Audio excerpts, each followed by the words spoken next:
African migrants in Israel have a choice of cash or custody, a choice they're not willing to make.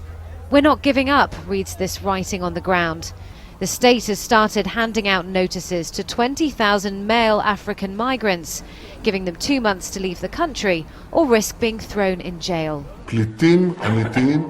Prime Minister Benjamin Netanyahu calls them work infiltrators who aren't refugees.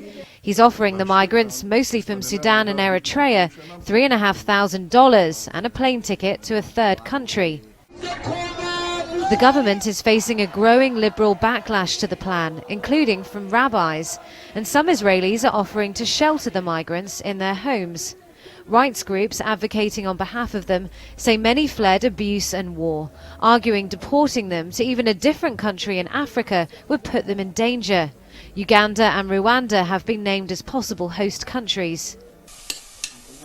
Emmanuel from Eritrea crossed into Israel in 2011 with his wife and baby son.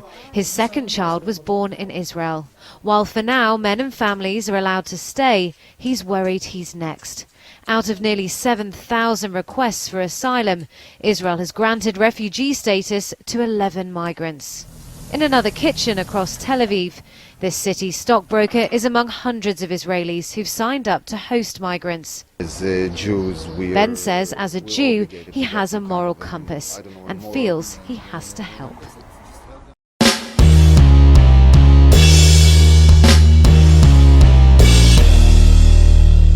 How's everybody doing? My name is Anthony Brian Logan, and today we got to talk about Israel planning to deport 38,000 African migrants, most of them male.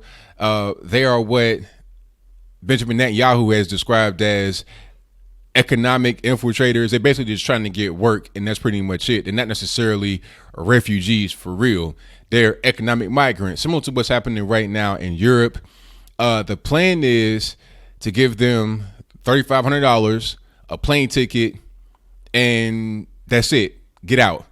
You saw on the clip, they're talking about a third country. The reason why they say third country is because it's been deemed that their homes, Eritrea and Sudan, are too dangerous for them to return back to. So they got to go to another country in Africa that's somewhat close by.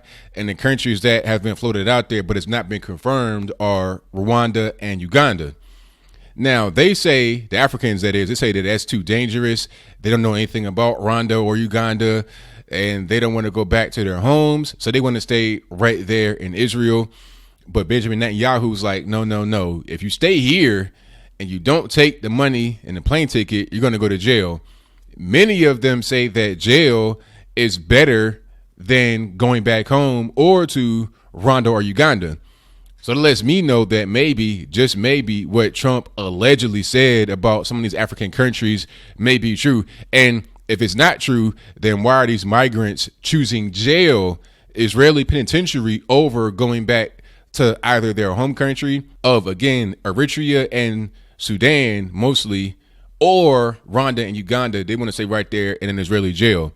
It's really interesting. And what's also interesting is that they're able to do this, and it's not really called racism. It's not really called anything. It's just a country defending its border, which is perfectly fine. If you want to deport anybody for whatever reason, if they're there illegally, if they're not really refugees, and that's your point, that's your, that's your prerogative.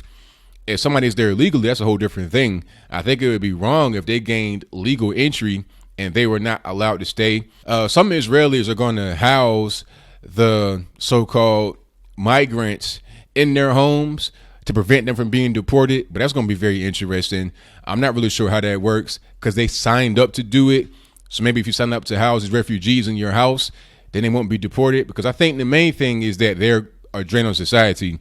They're out there in the streets, they're trying to beg for work, and they're undermining pay of Israeli citizens. So what they want is for them to go back to Africa and get out of Israel. Now, like I said, it's not been called racist. It's not been called xenophobic.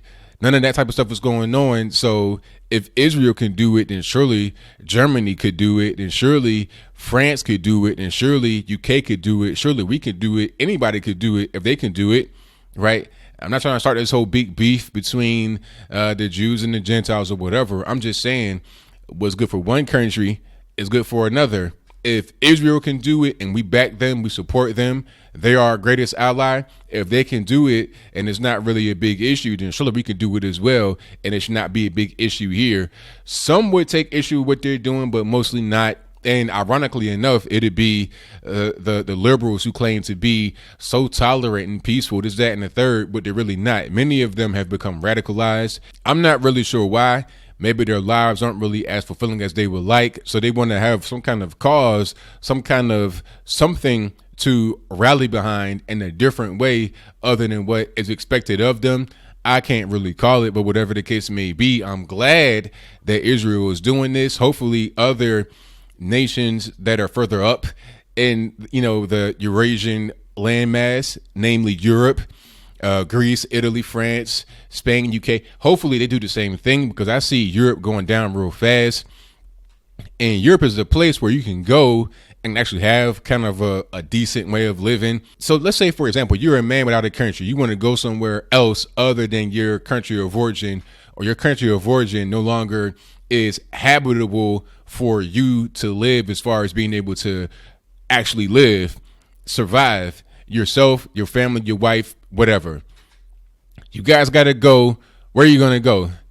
Somewhere in Africa where it's equally as dangerous, where you don't know anybody, where you don't speak the language? Or are you going to go to Europe? You're going to go to a place where the language, it might not be that difficult to learn, because you may be able to speak English, which is kind of at this point a universal language. You can't go to China.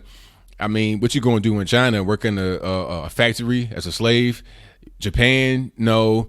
So Europe is like the last place you have to actually go where you be accepted as a true person who's trying to immigrate, not just come over there and be a rabble rouser. People that come over there to be rabble rousers, to be instigators, they're ruining the experience for all people who want to go there, who genuinely deserve to go. It's the same thing over here as I close. We are not against immigration totally. We just want to cut it down to the best of the best and people who really deserve it. We don't want to have, 3 million people a year, 5 million people a year, illegal, not paying taxes, sending money back to their home country. No, we want you to be here and participate in America as an American and contribute to society in a positive and meaningful way. That's what that is. So shout out to Benjamin Netanyahu and Israel for doing this. Hopefully other nations follow. And I don't want to hear any racism talk, any xenophobia talk against us or any other nation, namely Poland. I don't want to hear that against them if Israel is allowed to do it without those same allegations hurled on their direction, which in either case are undeserved. So what do you think? Do you think this is a good plan?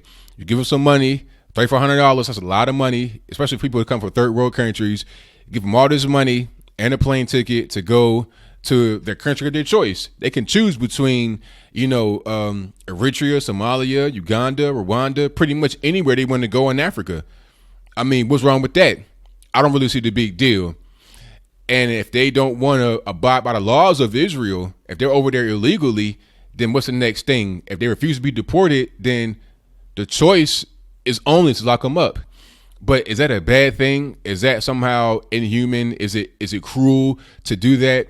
Now, if you think that way, and please explain to me why. Do you think that African countries are great? Now, if they're so great, then why would it be a big deal? Why would it be so inhumane and cruel to give them money? We're talking about illegal immigrants. You're giving them money, $3,400 cash in their pocket, plus a plane ticket to go back to one of these so-called beautiful countries. To me, that'd be a steal. It's like, look, let's say it's me. I find myself in Israel for some strange reason.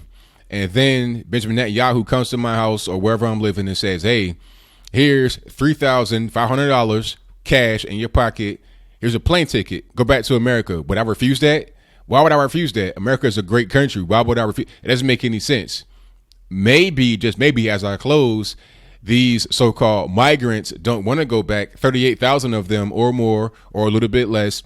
They don't want to go back to their countries of origin or other African countries because Israel is better, and those countries you're talking about are not good places to be at the moment. I don't know. I'm going off of what they are doing with their own actions, but whatever your comments are, Please let me know in the comments below. And that's all I got to say for this video. If you like what you heard, please comment, rate, share, and subscribe. Peace.